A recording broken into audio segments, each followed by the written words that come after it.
अब बीजी first semester का जो वैल्यू एडेड कोर्सेज है उसमें एनवायरमेंट साइंस एजुकेशन एक इम्पॉर्टेंट पेपर है, उसका मैंने गेस्ट पेपर बनाया।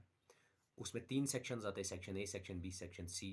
उसमें मैं बता दूंगा कि इसमें कितना मार्क्स है, कितना आप लोगों को लिखना है, कितने वर्ड्स का लिखना है और कैसे एलॉबरेट करना है।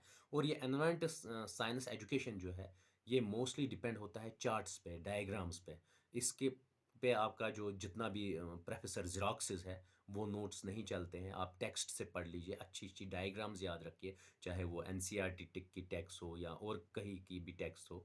उससे आप अच्छे अच्छे चार्ट्स और डायग्राम्स देख लीजिए। और अगर कहीं भी प्रॉब्लम आती है तो मैं व्हाट्सअप डिस्क्रिप्शन में दे दूंगा व्हाट्सअप नंबर, उस पर आप मुझे मैसेज कर सकते हैं। मैं फिर आपको जूम की आईडी दे दूंगा और मैं हर दिन इवनिंग 7:30 से लेकर 10:30 तक कंटिन्यू क्लासेस लेता रहा। 6 सेमेस्टर के भी, 5th सेमेस्टर के भी और फर्स्ट सेमेस्टर के भी ले लूँगा। जहाँ भी आपको प्रॉब्लम आएगी डायग्राम में, चार्ट में, मैं हर एक चीज़ क्लियर करूँगा और अच्छे से आप लोगों को वहाँ समझा दूंगा और पढ़ाऊँगा।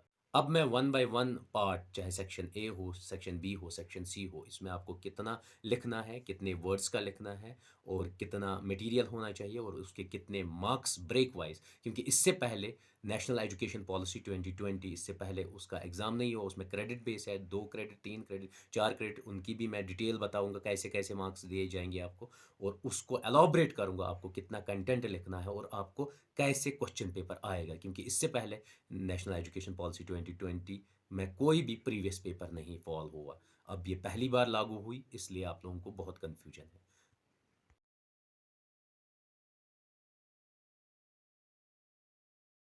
अब है शॉर्ट आंसर, 20 से 25 वर्ड्स लिखने हैं, 1 मार्क्स हर एक में है। 8 क्वेश्चन से 8 मार्क्स। क्वेश्चन नंबर 1 है डिफाइन एनवायरमेंट। क्वेश्चन नंबर 2 है what do you mean by environmental education. Question number 3 है name different environment ethics. Question number 4 है define food web.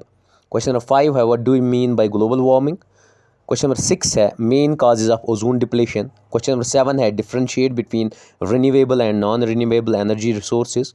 Question number 8 है causes of soil pollution. Section B जो है 5 marks का हर एक question है।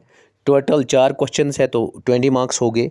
और इसमें आपको वर्ड लिमिट 125 से 150, अगर चार्ट या डायग्राम होगी तो 10-20 वर्ड या 50 वर्ड कम हो जाते हैं।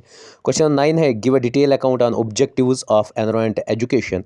क्वेश्चन नंबर 10 है illustrate with examples management of resources eight individual, community and government levels.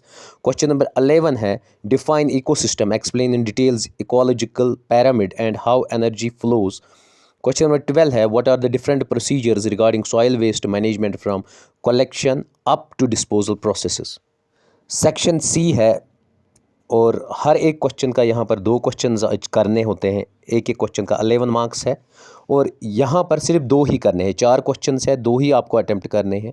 Long answer है ये 225 वर्ड्स से 250 वर्ड्स लिखने हैं। इसमें 4 डायग्राम्स भी बना सकते हो आप, चाहे आप लोगों का मतलब फूड वेब हो, फूड चेन आए या पोल्यूशन पे आए, वाटर पोल्यूशन काजेस कंसिक्वेंसेस, उस पर 4 डायग्राम बन सकती है। इकोसिस्टम में आप डायग्राम बना सकते हो।